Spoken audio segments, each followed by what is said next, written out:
और वहीं यूपी के बरेली में एसडीएम पद पर तैनात ज्योति मौर्य का मामला सोशल मीडिया पर छाया हुआ है और इसका असर भी अब देखने को मिल रहा है। इसका किस तरह का इफेक्ट है ये कई जगहों पर देखने को मिल रहा है। पति पत्नी की या तो पढ़ाई छुड़ा रहे हैं या फिर उन्हें कंपटीशन की तैयारी करने से रोका जा रहा है। तो ये साइड इफेक्ट जो है वो देखने को मिल रहा है। दावा ये भी किया जा रहा है कि पटना के खानसर की क्लास से भी 93 महिलाओं को उनके पति ने क्लास जाने से रोक दिया है। और इस पर दरभंगा में महिलाओं की राय जानी हमारे सहयोगी विपिन कुमार दास ने। अफवाह जो फैल रही है कि जैसा कि मैंने सुना कि बहुत सारी जो पति हैं अपनी पत्नियों को वापस ले आए, घर वापसी कर ली कि चलो नहीं पढ़ना है, तो इतनी जल्दी इस निर्णय पे पहुंचना उचित नहीं होगा। समय देते हुए इसको पूरी जांच पड़ताल करनी चाहिए, कौन सही कौन गलत, अभी हम इतनी जल्दी निर्णय पे नहीं पहुंच सकते।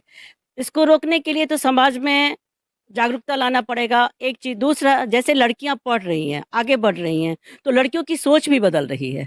आज हर कोई इससे प्रभावित हो जाएगा ऐसा नहीं है कि हर एक ज्योति मौर्य के साथ ऐसा हुआ कि वो एसडीएम बनी तो हस्बैंड के साथ विवाद हो गया, ऐसा नहीं है। बहुत सारी लड़कियां पढ़ी लिखी हैं, ऐसा सभी के घर में नहीं हो रहा है। ये पति पत्नी का मामला है, इसे घर में ही सलटाना चाहिए था। फिलहाल अगर इसे लाया गया तो इसके पीछे की भी बैक हिस्ट्री हमको देखना चाहिए, जहां औरतों ने अपना गहना बेचकर अपने घर में कुछ करके अपने पति को आगे बढ़ाया और उसके पति ने दूसरे के साथ शादी करके उसे घर से निकाला। ये हमारे समाज में जो अच्छे नाम तो नहीं लिया जाता है, लेकिन जो अच्छे अच्छे काम कर रहे हैं उनके पीछे की भी यही कहानी है। हम आलोक मौर्य की बातों को सुन के बस उनके पीछे पड़ गए कि आखिर जानना चाहिए तो दोनों का पक्ष जानना चाहिए कि उनके साथ भी हो सकता है, ज्योति मौर्य के साथ भी कुछ प्रॉब्लम रहा हो जो उनको ये कदम नहीं। तो आज उनके 2 बच्चे हैं, मतलब हस्बैंड को छोड़ना आसान रहता है मेरे हिसाब से, लेकिन बच्चों को छोड़ना बहुत ही मुश्किल रहता है।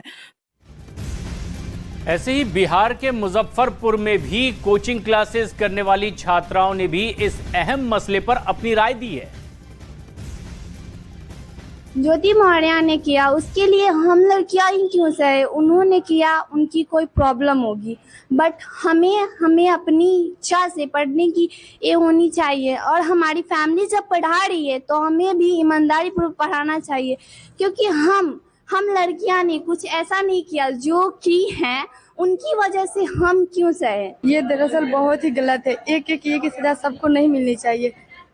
माना कि ज्योति मौर्य ने गलत किया, बट इसका मतलब ये थोड़ी ना है कि हर लड़की गलत ही करेगी। अगर किसी को मौका दिया जाए पढ़ने का तो वो अच्छा भी कर सकती है। जो कि है उनका सजा तो सबको तो नहीं मिलना चाहिए ना। ये अपने अतीत में किए, मत दूसरे लोगों को भी मौका मिलना चाहिए। हाँ, वो नहीं मिलना चाहिए। तो एक तरफ जहां पति आलोक मौर्य अपनी पत्नी को पढ़ाने लिखाने का दावा कर रहे हैं, तो वहीं ज्योति मौर्य ने पति पर दहेज उत्पीड़न और झूठ बोलकर शादी करने का आरोप लगाया है। और इन तमाम विवादों के बीच न्यूज़ 18 की टीम ज्योति मौर्य के ससुराल पहुंची, जहां उनके ससुर बेटे और बहू के बीच अनबन की वजह से डिप्रेशन में चले गए हैं। जब हमने उनसे बातचीत करनी चाहिए तो वो फूट फूट कर रो पड़े। क्या कुछ परिवारजनों ने कहा है, आप भी सुनिए।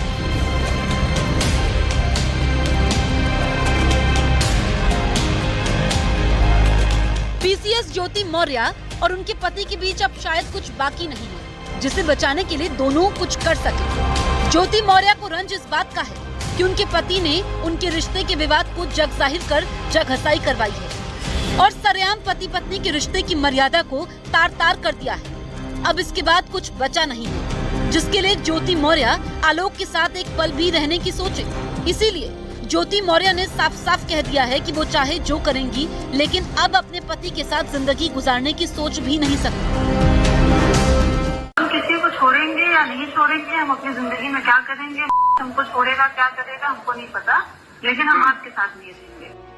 पति आलोक से अलग होने के लिए ज्योति मौर्य का आरोप है कि उनके पति और ससुर उनसे दहेज की मांग करते थे, जिससे वो तंग आकर तलाक लेना चाहती हैं।